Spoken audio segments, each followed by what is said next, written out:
You're listening to Comic Reflections, episode 261. I'm your host, Nicholas Prom. And I'm Jeff Arnott, a cool exec with a heart of steel. Comic Reflections is brought to you by the Outhousers. You can find our show and other nifty content at theouthousers.com. And if you enjoy this program, please subscribe to us on either iTunes or Stitcher. Okay. So, Jeff, we've got a double dose of Iron Man to talk about today. Mm-hmm. And the original cool exec with a heart of steel. Yes. Yeah. Those Marvel superheroes cartoons have the best theme songs. Oh, they're wonderful. Yeah, from the 60s. It's great. The shows, not so much, but... Well, they're straight adaptation of comic book stories, and they're using the original comic book art in a very limited animation style. I find it enjoyable because I love Silver Age comics to read, so why not just watch a motion comic of them, which is basically it's been about 20 years since I've seen them. Maybe stop being such a curmudgeon, because I have them. I like being curmudgeon. I know, but not so much, maybe. Okay. Like, where they are, it's crappy. Mm-hmm. You know, well... Yeah. But I have them on DVD. I got a bootleg. Oh, and they are fun. Why aren't... Okay, they should be... The rights are tied up for the cartoons themselves. Yeah. So, anyway, the first issue we're going to talk about is Iron Man number 24, cover dated April of 1970. And according to Mike's Amazing World of Comics, it hit the stands on or around January 6th, 1970. Cover art penciled by Maurice Severin, and it is disputed as to who the inker is. That it is either Joe Sinnott or Sam Granger is believed. Let's talk about that cover for a minute. Oh, okay. Nice cover. You see the Minotaur, Madame Masque, and the Doctor and his Minotaur son. Yeah, but this is really playing up on the kinds of covers you see on the old science fiction pulps. Girl strapped to a table, mad scientist, monster, fighting hero. Yeah. I mean, I have seen this kind of cover in lots of Golden Age comics and pulps, and that's fun. Okay. So the story in this issue is called My Son the Minotaur, written by Archie Goodwin, penciled by Johnny Craig, and inked by George Tuska. Okay. First flash panel, we have Madame Masque being threatened by a hulking Minotaur's shadow, which is kind of cool. Yeah. And how'd she get there? Oh, we got a flashback. Yeah, we turned the page. Yay. She doesn't know Tony is Iron Man, apparently. Right, and she is the heiress to the Magia crime family. I want to say that she's the daughter of Count Nefaria, but I can't remember if that's it or Count Nefaria killed her father or something like that. I meant to look her up, but I forgot. But anyway, she has a long-standing kind of femme fatale, romantic and villainous role in the Iron Man books, which is an interesting dynamic to have. She's a super villainess, but definitely a sympathetic one. She's disfigured, and she wears this metal mask. Yeah. But she's otherwise a statuesque, striking beauty. Something happens here. I'm not sure if I'm not getting this correct one. There's a little note. Whitney never learned that Tony Stark really is Iron Man.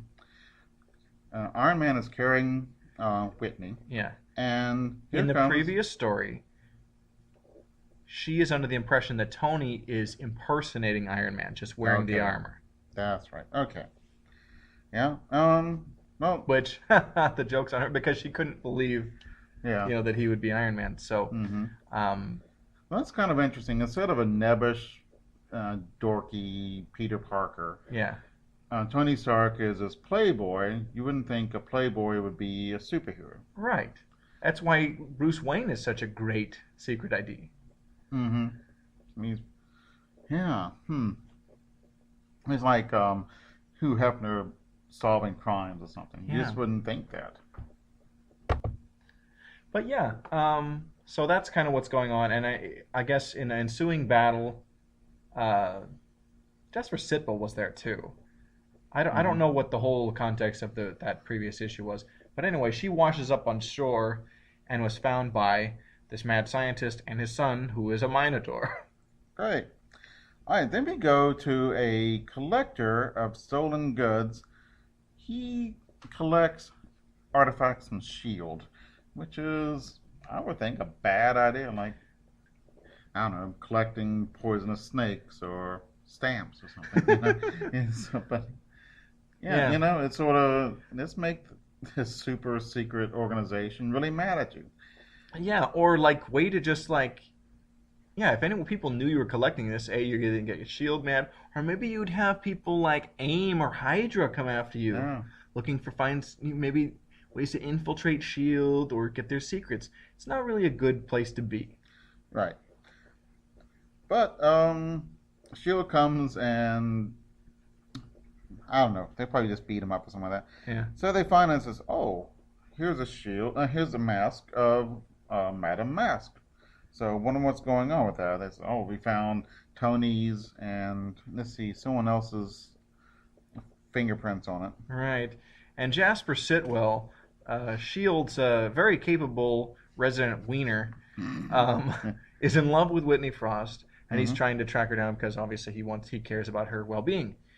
So Tony is in the French Riviera playing roulette and doing well, but he's bummed because Janice Cord, who we talked about on our last Marvel episode, who he was trying to help, had died in kind of the collateral damage of an Iron Man fight, I believe.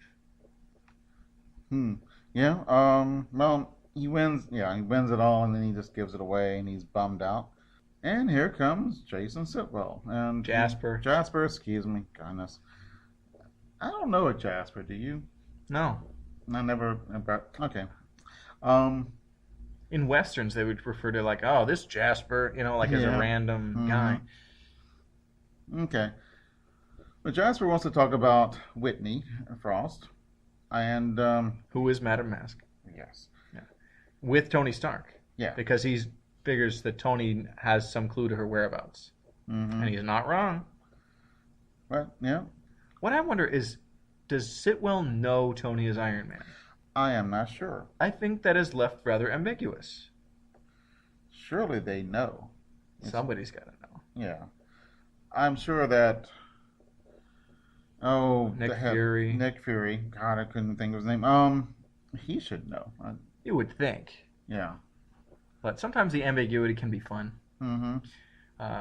So anyway, let's cut to what's happening with Whitney. Okay, one of the things is that is she reformed? Tony thinks she has. Right. Jasper is not so sure. Right. But he still loves her, which is kind of cool. Yeah.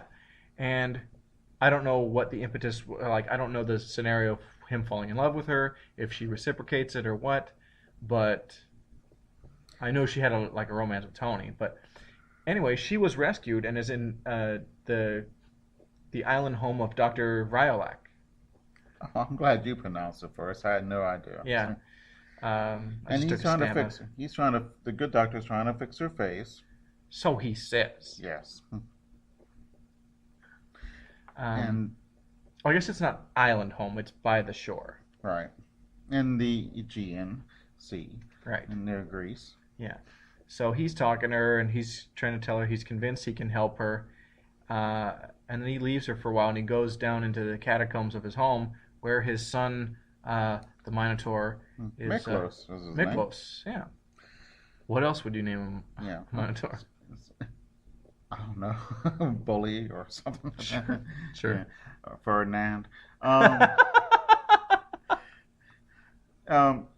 He tells the son he's trying to fix him up. Yeah. But he needs chemicals. So in order to get chemicals, you need money. So he sends his son out and steals stuff. Yeah. And next couple pages, we see him trying to steal stuff, and he gets shot by a shotgun, and yeah, he's making raids on these the villages nearby, and that's interesting.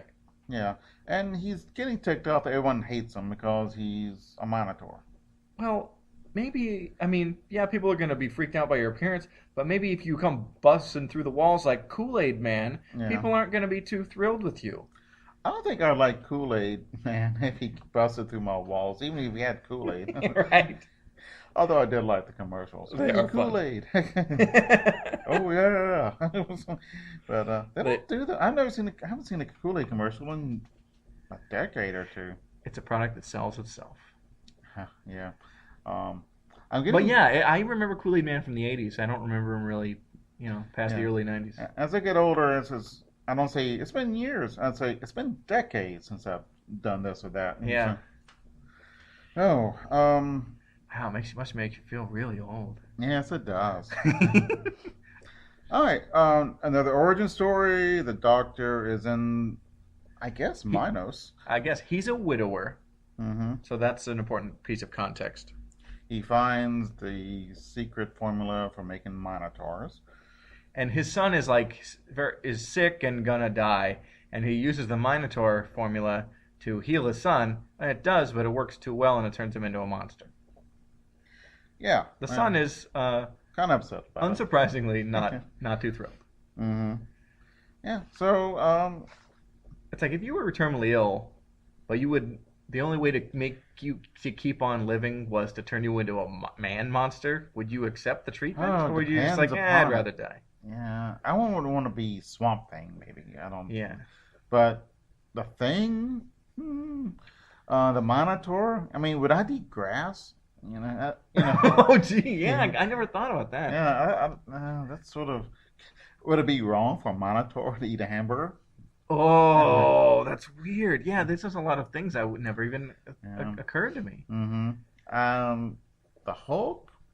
I don't know. If I was a Gray Hulk and intelligent, I could live with that. Well, and the Gray Hulk, the Mr. Fix-It Hulk, he got a lot of play with the chicks. Yeah, I loved him. That was just great. Yeah. So, I mean, if I could be a man monster and had that going for me, sure. Yeah. But if I was just people threw rocks at me and stuff everywhere, I'd be like, nah, no thanks. I'll take a If I could beat the crap out of him, I'll take grim death over this, thanks. Yeah. I mean, it's not too disgusting. So if I, the Thing can go to a bar, the Hulk can go to a bar.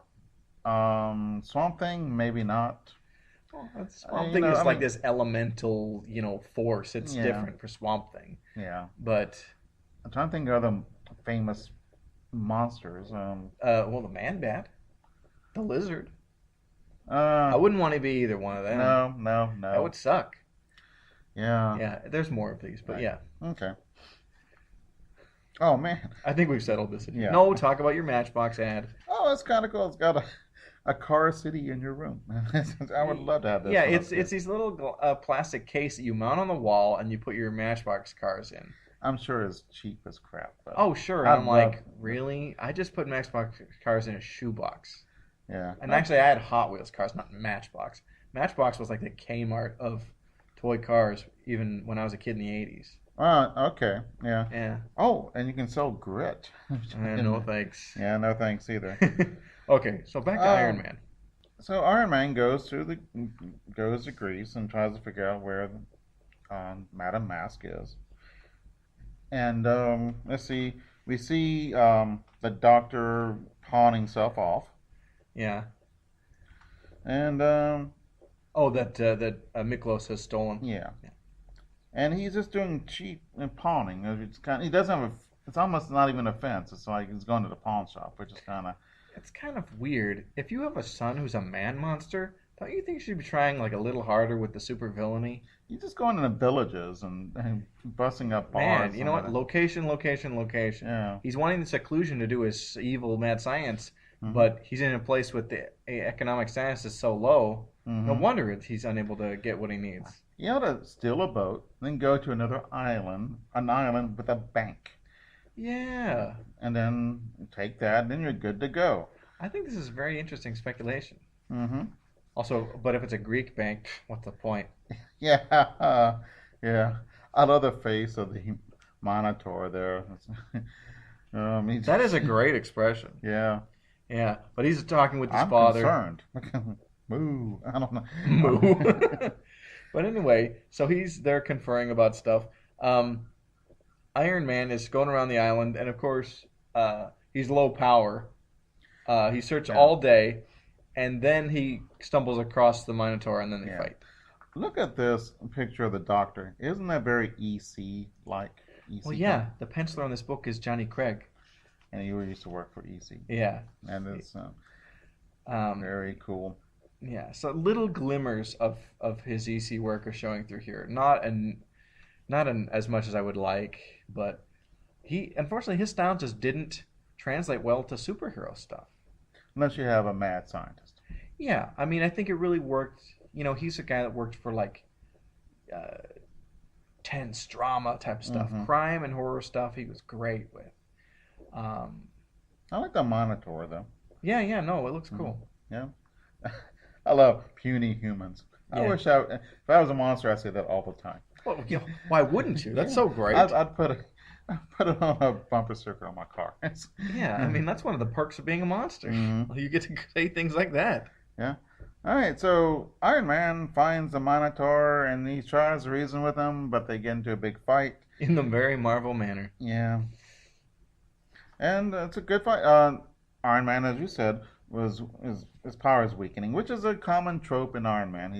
His Well- battery's always going Well, bad. if he was at full power, maybe the Minotaur wouldn't really stand that much of a chance against him. Mhm. But as it is, this fight goes on for pages. Yeah, it's pretty cool. I love that he grabs he gets on the Minotaur's back and grabs the horns. Yeah, it's cool. Yeah, and you've heard that old expression, don't mess with the bull, you'll get the horns. Yeah. Yeah. Or I think it's in a movie. mm-hmm. Anyway. All right, so Iron Man's losing because he's almost out of power. Yeah. And he was getting out. It's kind of really like Batman with his bat things, but he Sure. has a fire extinguisher who's going to help the villagers put out the fire. But he uses it instead, he sprays the fire extinguisher in the Minotaur's face. Mm-hmm. And then he kind of recharges his power by absorbing the heat from a fire. Which I never heard this before, but I'm not a He big does, Iron Man he reader. does explain it in the story. I'm like, okay, I'll buy that. Yeah. So the Minotaur runs away. Yeah.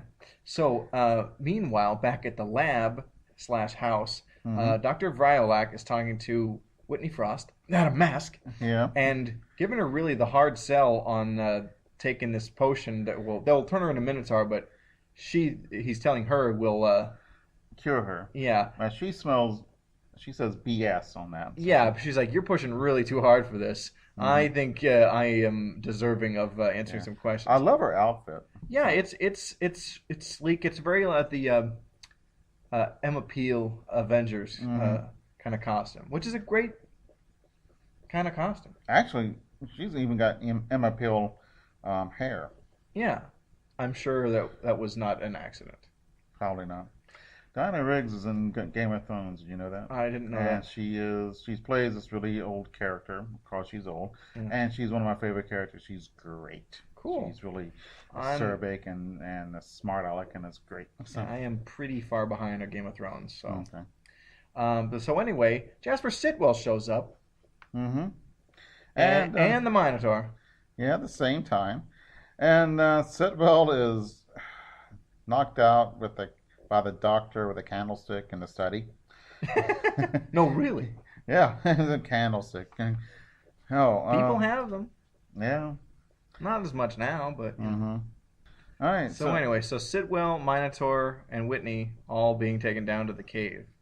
Okay. This is Minos, and there's this labyrinth. So Iron Man says, well, how am I going to find him in this labyrinth? So he just goes through the walls straight. Yeah, he has a drill attachment he puts on the palm of his suit on his hand and just goes through the wall. Mm-hmm. Which, don't you think it would make a lot of noise? Maybe less than punching a hole in the wall. Okay. That's probably more precise. Plus comics. Yeah. Mm-hmm. Well, it's also deep in the ground, I guess. Yeah. So anyway, Another fight ensues, and it's yeah, great. yeah, and Dr. Vriolak, there's some trio of panels that's really EC in the top of this page. Mhm. Big, evil-eyed mad scientist, the frightful look on Whitney's face. He's about to inject her with a hypodermic needle. And while the Minotaur and Iron Man are fighting, a shot rings out, and it's Jasper Sitwell Mhm. has shot the hypodermic needle out of the doctor's hand. Yeah. And he monologues a little bit. yep. He talks about how much he loves Whitney and stuff. Mm-hmm.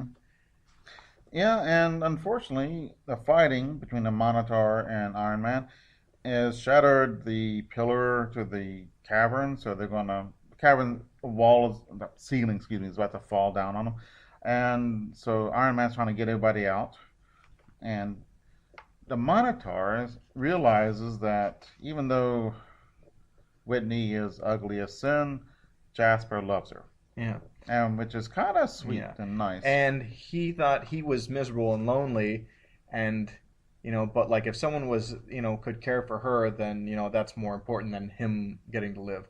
I forgot to mention, the father was going to turn her into a Minotaur for two reasons. One, to have a mate for his son, to build a race of Minotaurs that would be his like super villainous minions. Well, I guess I explained both reasons in that sentence. Yeah. I should have said this pages ago, but Yeah, and that's an evil thing, especially one he's lying to Madame Masque. and it's a super rapey plan. Well, I mean, if it doesn't have to be rapey if they're both willing, but it is still kind of crappy, and also he's lying to his son. Well, it's still coercion. If he Yeah. turns her into a Minotaur, and we're like, and it's irreversible. Yeah. My What you son's wanna all do? you got. Mhm. Okay. That's coercion, which is Yeah. rapey. So anyway, Okay. under So, duress. There's a great panel of the Minotaur weeping, tears running down his cow face, as he's bracing the walls of the or the pillar or whatever in the cave, so that Jasper, Whitney, and Iron Man can escape. which And of is course, it kinda cool. collapses and kills him and his father. Or does it? I don't know, probably. Mm-hmm. Come on, you really gonna have a bunch of Minotaur stories? I don't know. Actually, I would like for this to be longer, 3 or 4 issues. Oh, okay. It could have been really cool. Oh, these days it would be Yeah. a 6-issue arc. Mm-hmm. They do such decompressed storytelling Yeah. in these times. Mm-hmm. Well, Madame Masque gets her mask back, Yeah, and I like the look of, even under her mask, she wears these bandages. It looks cool. yeah, the bandages it looks like the Unknown Soldier. Yes, or Negative Man from the Doom Patrol, Oh, and Negative Woman, who would come later. yeah. I like her farewell wave here. To Iron Man. Yeah. What is the gist of their conversation? She is not sure about she was this criminal, and so she's got to get her act together. So, I'm not sure if I'm worthy of either you or Jasper. Yeah, and Jasper was injured in their escape, but he survived. But he's unconscious. He doesn't see Whitney leave. Yeah.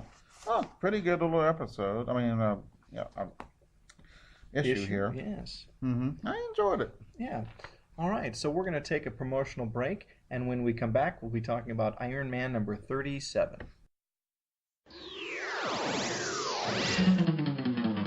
Aquaman and Firestorm fighting crime together. Soak 'em down or burn 'em up. No one does it better. Whenever you find trouble, they'll always be there to catch them in a bubble or even torch their hair. They stand for truth and justice in sea, on land, and air. Firestorm and Aquaman, they make a super pair. The Fire and Water Podcast, celebrating Aquaman, King of the Seven Seas, and Firestorm, the Nuclear Man. Available weekly on Aquaman Shrine, Firestorm Fan, and on iTunes and Stitcher. I'm one of your hosts, the Irredeemable Shag, here to talk about Firestorm. Along with me is my co-host Rob Kelly, here to talk about some guy that talks to fish. Really? You're going to pull this crap during the promo? Bad enough I have to put up with your shenanigans every week, but...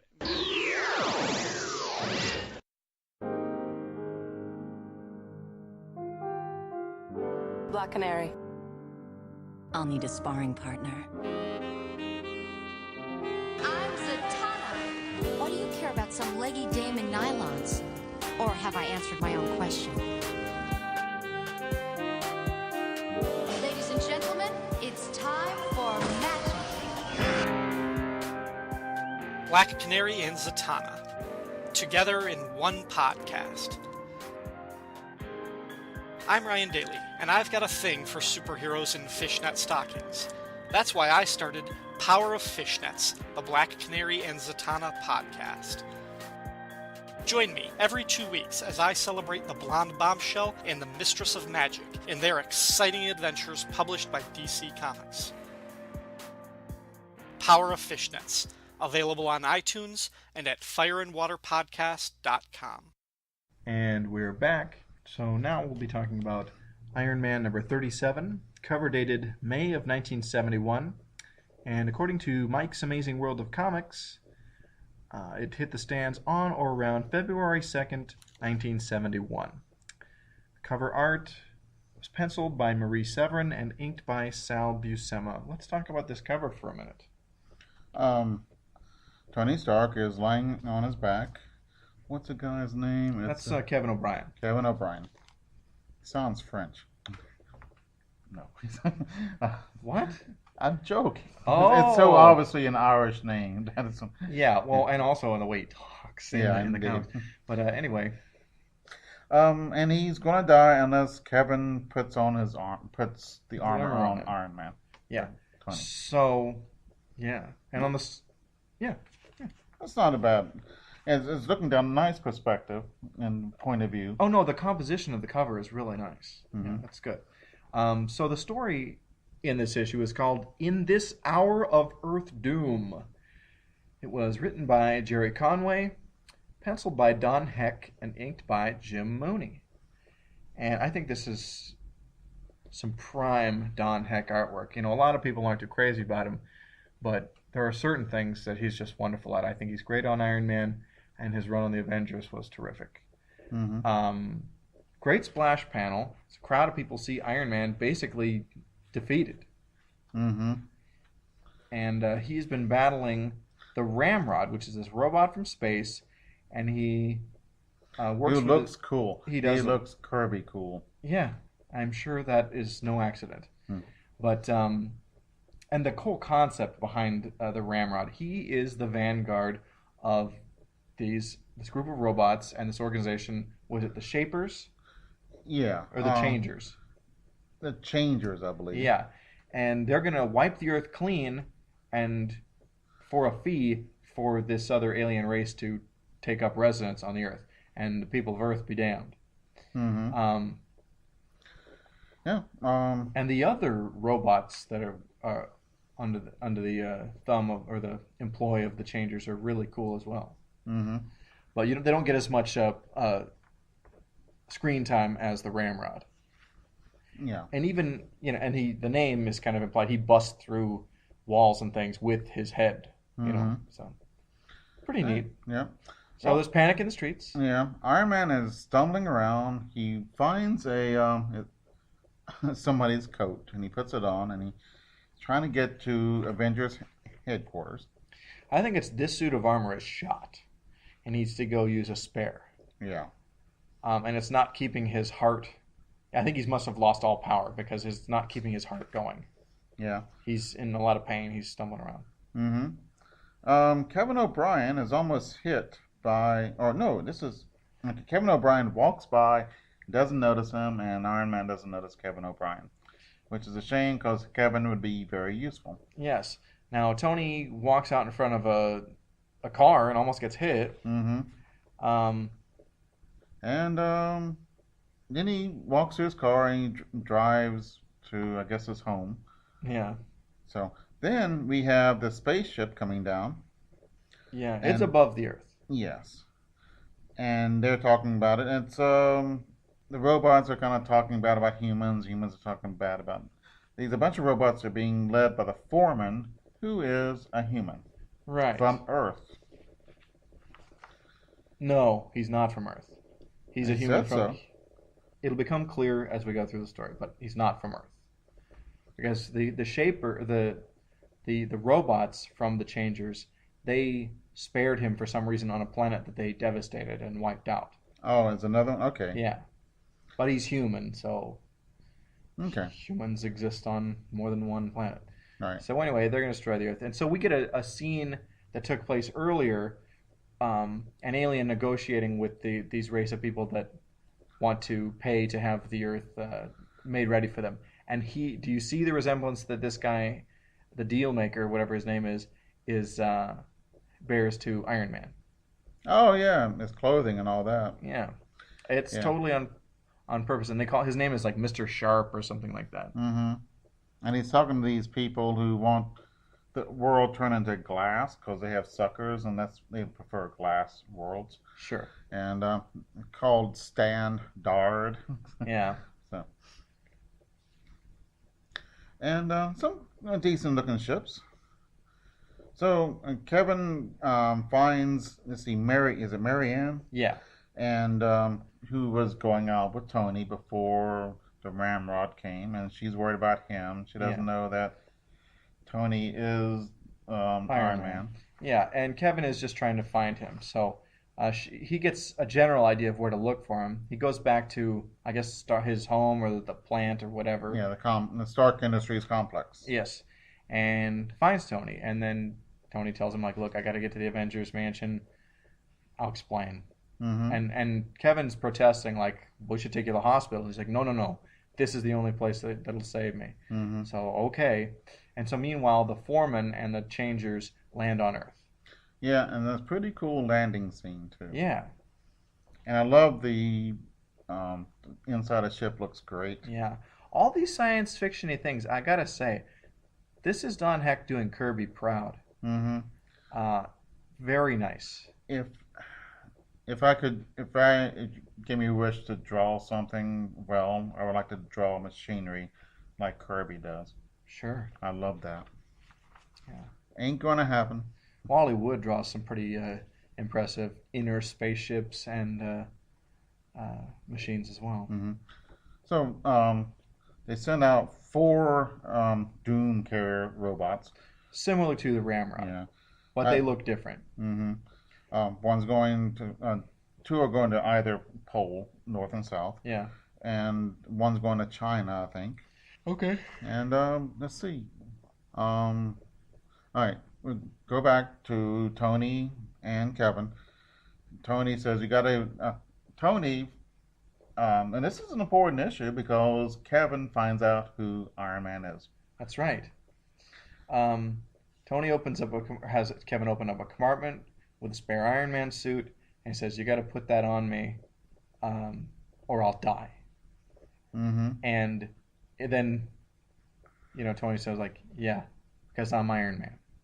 Yeah. And he explains that the suit keeps his heart going, and oh, by the way, you have to put it on just right, or I die. I die. But if you don't at all, I'll die. Yeah. So. Okay. Kevin's not happy about this, but he does it. So. Right. Weird ads about diamonds. I'm glad you brought that up. This insert from the Mark's Jeweler. Mm-hmm. Yeah, these are often known as the Mark Jeweler variant, because with this insert, you can tell where this comic book was sold. These were sold exclusively on military PXs on U.S. military bases. I noticed for servicemen here, to sell special military discounts. It was a certain part of the print run had this insert bound into them, and they were distributed to those military bases. Ah, cool. Yeah, and I recently got a bunch of these, about 8 issues of Iron Man, for the very low price of free, and several of them have these inserts, and so I think they belong to an army brat. Yeah. Oh, cool. So yeah, I was going to bring it. So. Yes. So anyway, back to the foreman. He has taken Marianne aboard, which is kind of a weird flight of fancy because he's just like he thinks he's seen her before, but you're right, it's a dying world. Yeah. He remembers her from being in love or seeing a girl like on another world, but this was eons ago. He's lived a very long life because of his association with the Changers. Yeah. And so he takes Marianne aboard to be spared because she reminds him of the girl he loved. Yeah. Not much of an origin story. And Spaceman finds him. That's the end. Well, yeah, whatever. But when he's a boy on that world that was devastated by the Changers. Because we don't want to spend a whole lot of time with that. This is an interesting dramatic turn. Yeah. Because it's still more about Iron Man, not the Foreman. Yeah, but the Foreman does tell Marianne that the Dominator helmet is what controls everything. Yeah. And this is important later on in the issue. Yes, it is. Yeah. And we check in with the Changers robots, and they're all look similar but have their own distinct look, which is great. Yeah. Don Heck was really good with giant robots. Yeah, giant robots are cool. Yeah. All right. We see Pepper Potts and Happy, and they think Iron Man's dead. Yeah, and of course she was an early romantic interest for Tony, and would be again, but she married Happy Hogan, his pal. And those are really like in the Silver Age adventures before Iron Man got his own book. But anyway. Okay. So the Ramrod comes up to the Foreman and says, "Oh, it's getting late. We need to blow up the world now." He says, "Hold on, I'm talking to this girl." And then Iron Man comes in, and a fight ensues. And it's a good one. So he's back in armor, and he's fully charged up, and he's ready to kick butt. And it's a great fight with the Ramrod. And it is cool. He saves Marianne. Marianne tells him about the Dominator helmet. Yeah. So he blasts a Ramrod. Yeah. Which is cool. It's so impressive, like how stocky this robot is. Yeah. Really, you talk about broad shoulders. Yeah, it's stockier than the Hulk or the Thing. He's built like Refrigerator Perry. Yeah. Who is one of the handful of sports ball players. I even know who they are. I always love the name. Yeah. Oh yeah. The Foreman has this cool ray gun. I love this. Yeah. He tries to blast Iron Man, and he misses, of course. And, there's a great shot of the crowd reacting to the fight with all of them. Hang in there, Shellhead. Don't let those cats freak you out, Dig. Says this hippie. Yeah. Now that's one brother with a lot of soul. Says this black gal in the crowd. It's like, so wow, this is really neat. Black people exist in Marvel Comics. Like, it's kind of like stereotyped dialogue for both of these people, but and badly done, by the way. But it rings sort of true. Like, there are real people that exist outside of our main cast of characters. Yeah, true. They have lives. They have, stuff. In the original Superman, Superman that's from '78, and the an African American sees him say, "Hey, cool threads," or something like that. Oh, I hate that scene so much. I thought it was kind of cool. I don't know. That's what people would say. I think people would freak the heck out. They'd be losing their minds because there's a flying man. Yeah, that's true too. But the scene where they're cheering after he rescues Lois from the falling helicopter. I'm like, no, they would be awestruck. They would be in a panic. Maybe it'd be really interesting. People would be freaked out. It would be like aliens coming and landing in Times Square. That is something similar, somewhat. We had a cable access show called Tofu Wieners at Jeff's. It's at Jeff's? At Jeff's. I thought it was with Jeff's. No wonder I couldn't find clips from it. Oh, okay. And I had to in order to get a license or permission to use our machine, I had to make a film. So I made What's Happening at Jeff's, with the What's Happening thing. So ours rerun. Had you ever seen this whole show?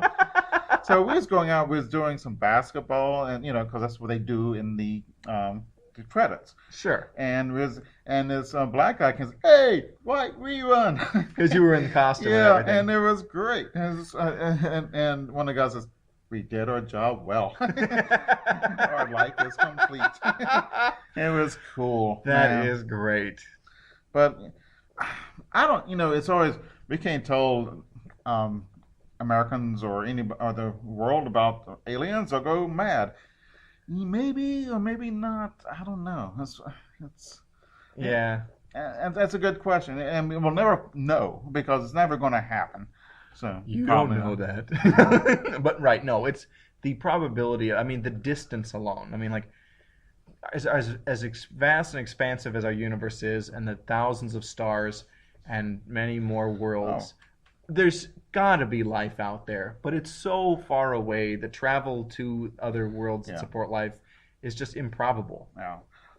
Someone said, what's more improbable, if there is life or there is not other life? Is it both or incredible?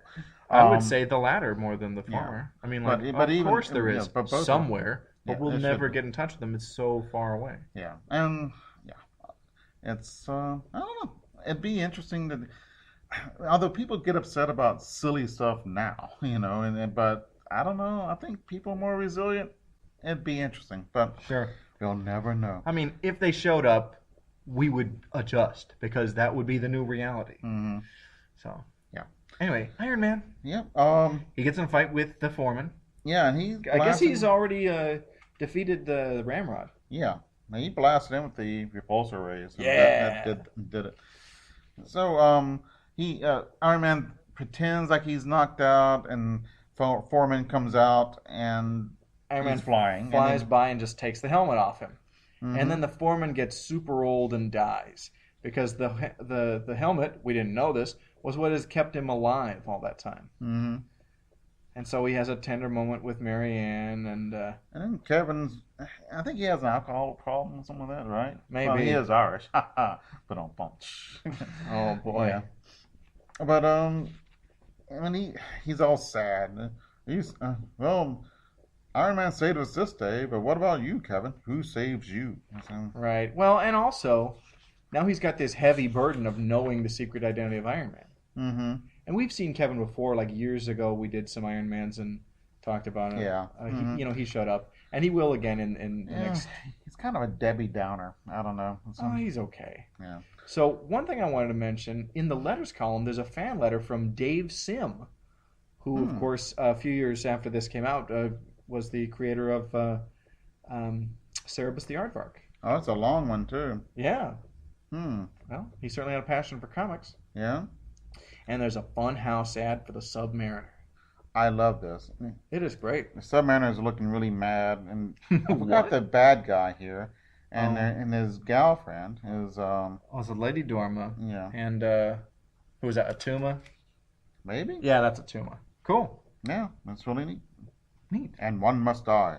Yeah. Yay. Hey, cool. it's a pretty fun issue. Yeah, it is. Yeah. It's great.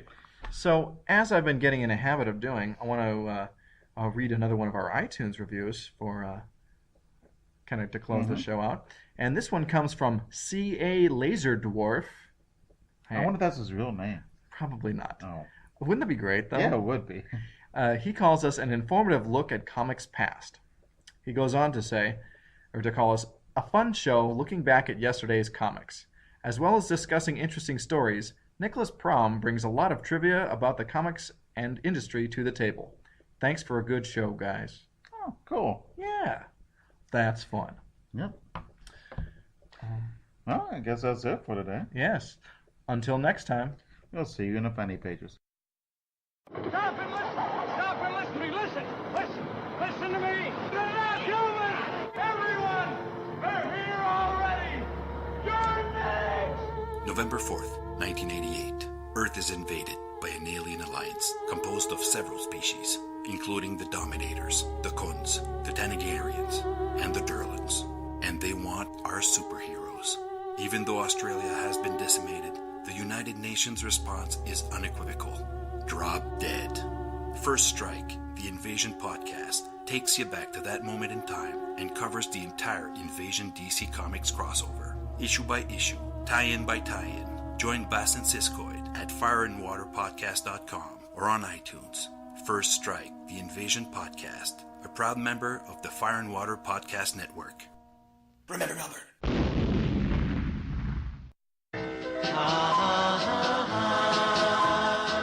The Lonely Hearts Romance Comics Podcast, in which four guys talk about romance comics and about romances in comics, with Siskoid. We're all French Canadians here. Marty. In horror comics, there's often like this little, romance tinge, I guess. Okay. Bass. We just turned on him. And yours truly, Fern. I'm very aroused. Featuring the overproduced wonder that is romance comics theater every episode. Dan, I knew it couldn't last from the first day you eyeballed me when I reported to work. It wouldn't matter if I washed in laundry soap and came to work in a burlap sack. I'd turn you on. And you have the same effect on me. I do? The Lonely Hearts Romance Comics Podcast, available at lonelyheartspodcast.wordpress.com and on iTunes.